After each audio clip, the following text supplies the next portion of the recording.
Hello friends, आज की video में हम बात करने वाले हैं calculation of annual value under some conditions. यानी कि कुछ ऐसी कंडीशंस होंगी जिसमें हमें ये सोचना होगा कि इस हाउस प्रॉपर्टी की क्या एनुअल वैल्यू होगी। तो ऐसी हमें 4 कंडीशंस दे रखी है, वन बाय वन पढ़ते हैं। चलो, फर्स्ट कंडीशन है लेट आउट हाउस, यानी कि हमें किराए पर दे रखा है। विच नाइदर रिमेन वैकेंट, यानी कि वो कभी खाली नहीं रहा। वैकेंट का मतलब होता है खाली, वो कभी भी खाली नहीं रहा during any part of the previous year में वो कभी भी खाली नहीं रहा है। और nor is any unrealise rent, और कोई भी अनरियलाइज रेंट नहीं है। अनरियलाइज रेंट वो रेंट होता है जो कि किराएदार ने मालिक को नहीं दिया, ठीक है, तो वो भी नहीं है और ना ही कभी खाली रहा है और हमने किराए पे चढ़ा रखा है। तो नॉर्मली तो क्या होता है, हम क्या करते हैं, एक्सपेक्टेड रेंट और एक्चुअल रेंट में से जो भी हायर वैल्यू होती है वो हमारी ग्रॉस एनुअल वैल्यू होती है, ठीक है। ग्रॉस एनुअल वैल्यू में से हम म्युनिसिपल टैक्स माइनस कर देते हैं, जो कि हमें किसने, ओनर ने दिया है।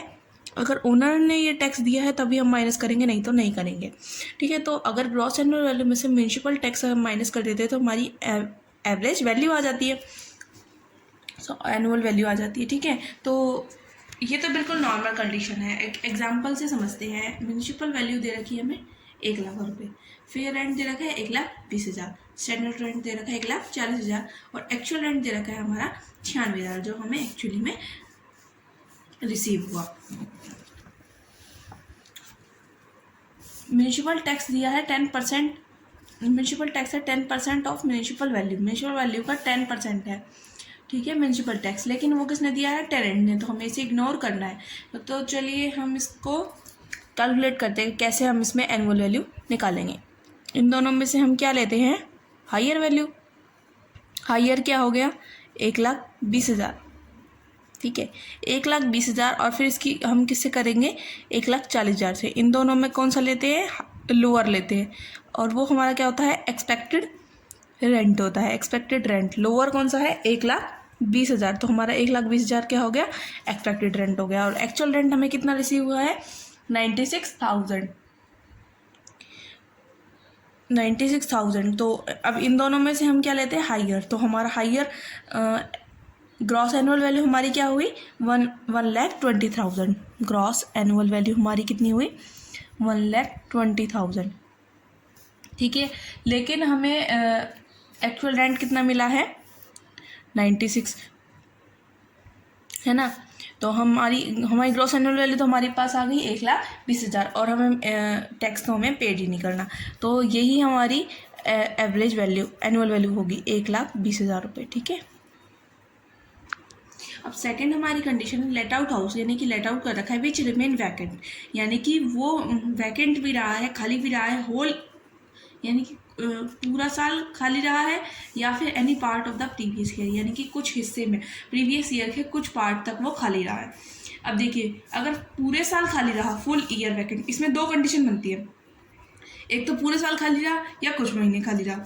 पूरे साल खाली रहा तो उसकी एनुअल वैल्यू तो क्या होगी, 0 होगी, नील होगी।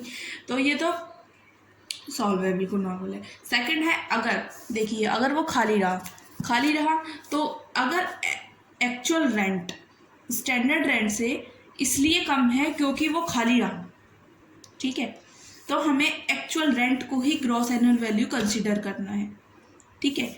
क्या कहा मैंने, एक फर्स्ट कंडीशन तो वही है कि अगर पूरे साल खाली रहा है तो उसकी एनुअल वैल्यू तो 0 ही मानेंगे। अगर सेकंड कंडीशन है, अगर एनुअल जो हमारा हमें रेंट मिलता है वो स्टैंडर्ड रेंट से कम है, ठीक है, तो क्या करना है, मुझे एक्चुअल रेंट को ही ग्रॉस एनुअल वैल्यू लेनी है, ठीक है। तब भी हमारा एक्चुअल रेंट अगर कम है तो हमें क्या करना है, एक्चुअल रेंट को ही कंसिडर करना है, चाहे स्टैंडर्ड रेंट ज़्यादा ही क्यों ना हो, ठीक है। इसको हम एक क्वेश्चन से समझते हैं तभी आपको क्लियर होगा अच्छे से। एक्सपेक्टेड रेंट हमें दे रखा है 1,00,000 रुपये, ठीक है। हाउस हमने लेट आउट कर रखा है 10,000 रुपये पर मंथ में, ठीक है। हाउस पेड ओनर ने पे किया है तो हमें इसे कंसिडर करना है 9,000। और हाउस वैकेंट रहा है 1 मंथ, यानी कि 1 मंथ वैकेंट रहा, यानी कि 11 मंथ ही वो लेट आउट रहा है, ठीक है ना। तो हम लिखते हैं सॉल्यूशन में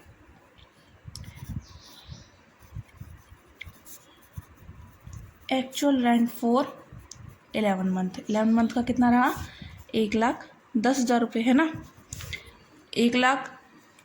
10,000 रुपये पर मंथ, तो 11 महीने का 1,10,000 हो गया ना। उसके बाद हमारी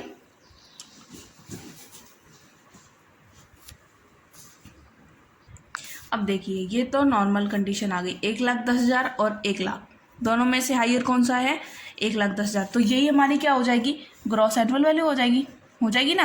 अब हाउस टैक्स पे किया था ओनर ने कितना, 9,000 रुपये। तो 9,000 रुपये मैं टैक्स कर देती हूँ, तो मेरा यहाँ पर क्या आ जाएगी एनुअल वैल्यू, 1,01,000 आ जाएगी। ठीक है। पर अगर मैं मान लूँ कि ये हाउस 3 मंथ वैकेंट रहा, अगर मान लीजिए 3 मंथ वैकेंट रहा, तो मकान कितने महीने किराए पर रहा, 9 महीने। ठीक है। 12 में से 3 महीने क्या रहा, वैकेंट रहा, खाली रहा, तो 9 महीने तक किराए पर हुआ। तो मैं लिखूंगी actual rent for 9 month. 9 month का, 1 महीने का 10,000, तो 9 महीने का 90,000 रुपये हुआ ना। और अब देखिए एक्चुअल रेंट 90,000 और एक्सपेक्टेड रेंट 1,00,000 रुपये। अब ये आ गई ना यहाँ पर, ये वाली कंडीशन आ गई ना। तो अब हमें किसको कंसिडर करना है, एक्चुअल रेंट को ही ग्रॉस एनुअल वैल्यू लेना है। तो 90,000 1,00,000, ज़्यादा तो एक्सपेक्टेड रेंट है, लेकिन हमें क्या लेना है, एक्चुअल रेंट लेना है, क्योंकि वो वैकेंट रहा, वैकेंट रहने के कारण एक्चुअल रेंट कम है, इसलिए हमें एक्चुअल रेंट को ही ग्रॉस एनुअल वैल्यू मानना है। ठीक है। उसके बाद मैं म्युनिसिपल टैक्स माइनस कर देती हूँ, 9,000 रुपये, तो ये 81,000 रुपये मेरी क्या आ जाएगी, एनुअल वैल्यू आ जाएगी। ठीक है।